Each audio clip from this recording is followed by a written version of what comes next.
이어서 강의 시작하겠습니다. 북한에서는 혁명 정적지, 혁명 사적지에 관한 풍경화를 높이 평가하고 권장하고 있는데요. 대표적으로는 조선화 만수대의 아침, 백두 미령의 글발, 2월의 당창건 사적관, 청봉의 글발, 백두산 천지의 붉은 노을, 백두산, 쑥섬 혁명 사적지, 4월의 봄, 백두산의 해돋이, 꽃밭, 전적지의 가을, 백두 밀림 등이 있습니다. 이 그림들을 다 보여주지 못해서 좀 안타깝습니다. 여기에서는 구호나무가 등장하는 풍경화를 중심으로 살펴보겠습니다. 정창모의 풍경화, 청봉의 구호나무와 불멸의 글발을 볼까요?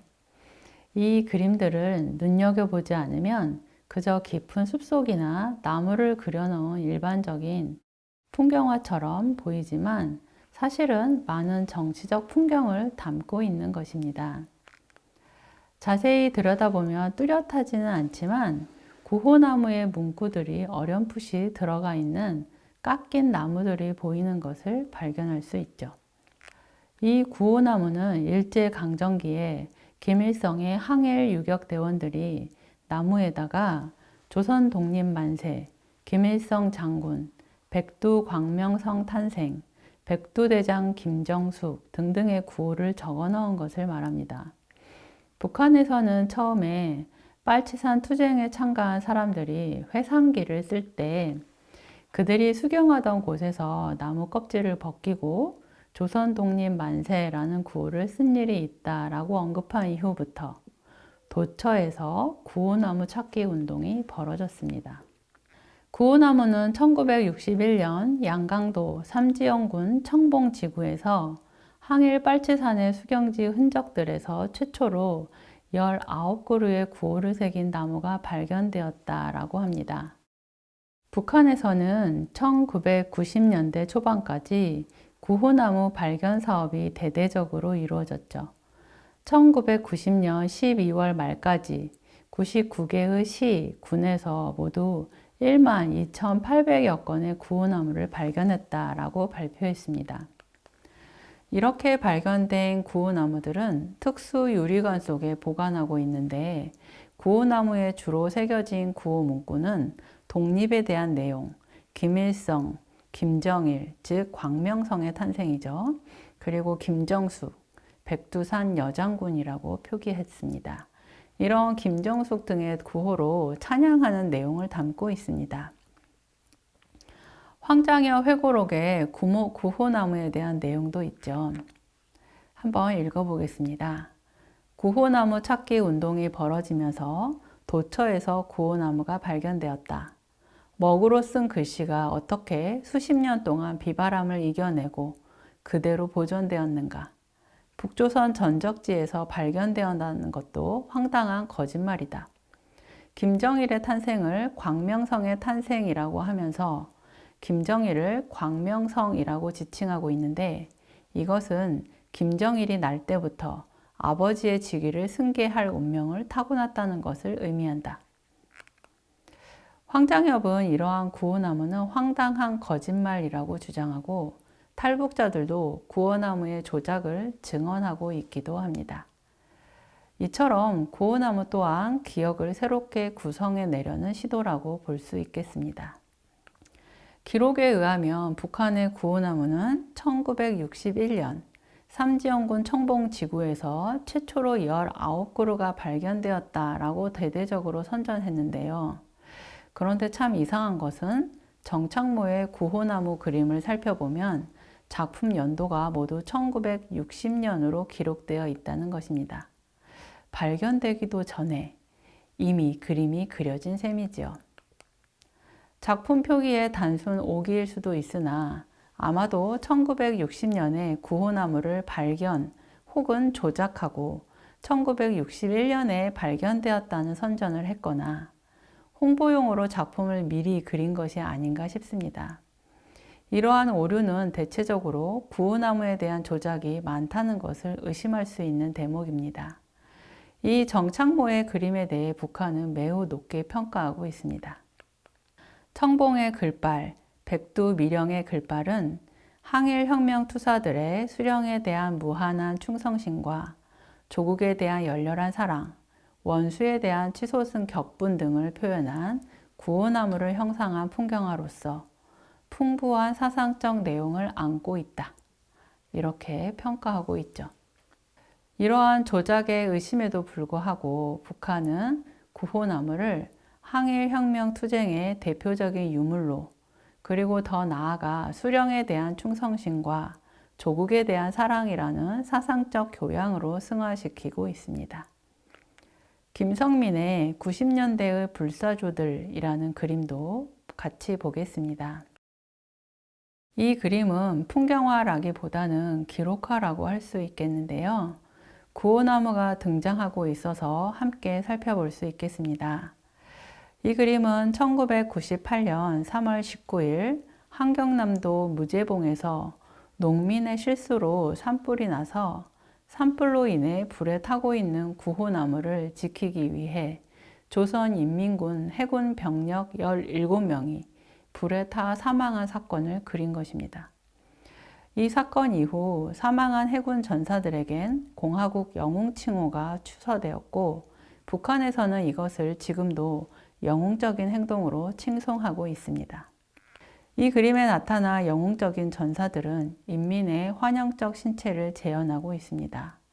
활활 타오르는 산불 한가운데에서도 각각의 구호나무를 온몸으로 감싸고 있는 모습은 장엄하고 의연하며 숭고하기까지 하죠.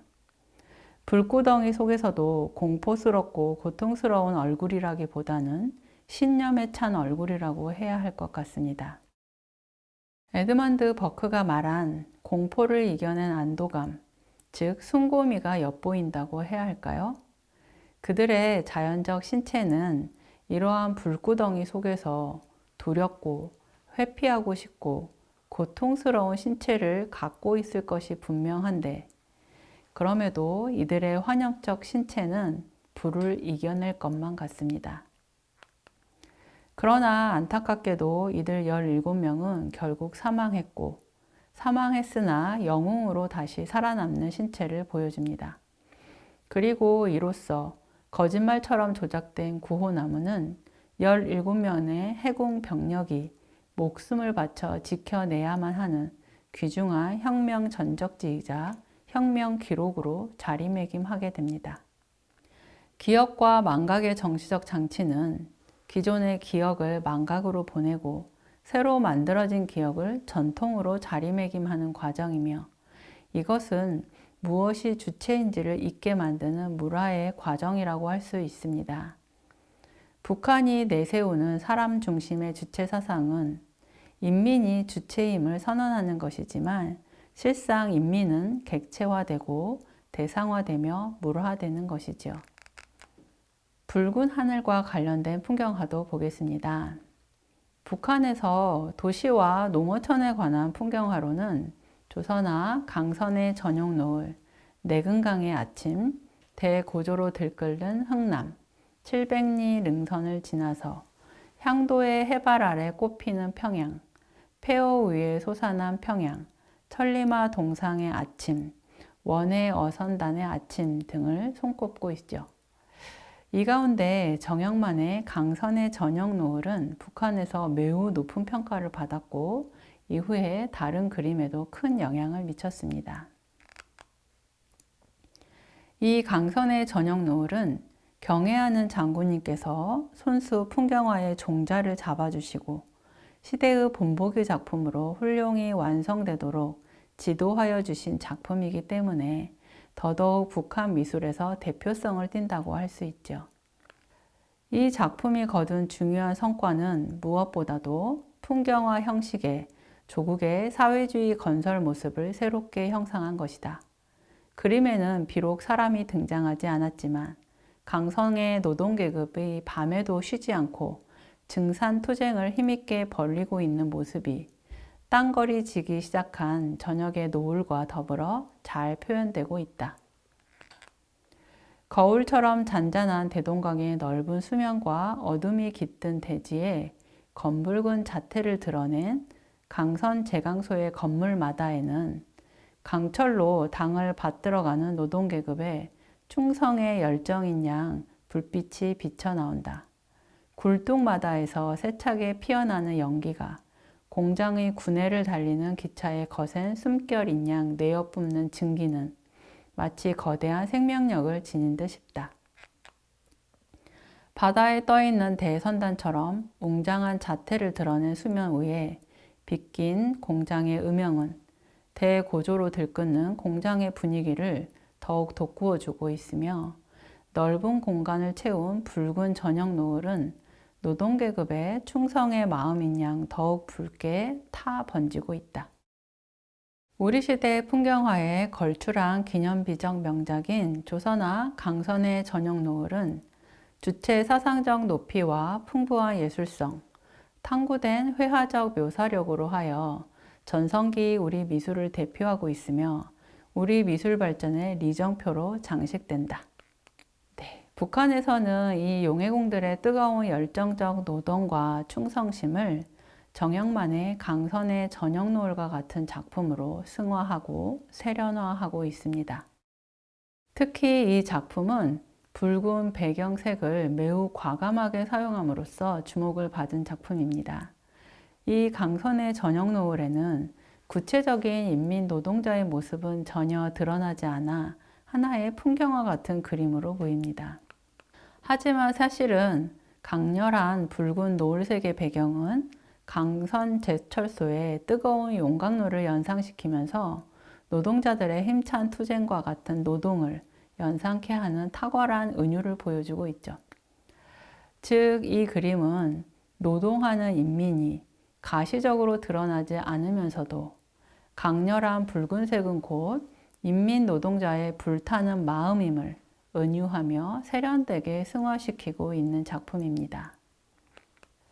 당과 수령에 대한 노동계급의 불타는 충성심을 심오한 철학적 사색 속에 보여주는 조선화 강선의 저녁 노을을 보면 강철 전선을 지켜선 노동계급에 대한 당과 수령의 크나큰 믿음과 사랑, 그리고 자기 수령, 자기 당에 대한 티없는 충성심을 안고 용광로 앞에서 힘찬 투쟁을 벌이고 있는 노동계급의 불타는 마음이 붉은 노을 속에 드러낸 용광로의 전형을 통하여 보여주고 있다. 이렇게 이야기하고 있죠. 풍경화로 보이는 이 그림에 대해, 붉은 하늘에 대해, 자기 수령, 자기 당에 대한 티없는 충성심을 안고 있는 노동계급의 마음을 부여하고 있는 북한의 해석을 읽을 수 있었습니다. 이러한 강선의 저녁 노을에 나타난 붉은색은 이후에 북한 그림에 많은 영향을 미쳤습니다. 붉은 하늘은 최하택의 아침 노을, 노을 비킨 백두산에도 나타나고 김성근의 해금강의 파도라는 그림의 하늘에서도 나타나며 자주 사용됩니다. 네, 이번 차시는 여기서 마무리하겠습니다.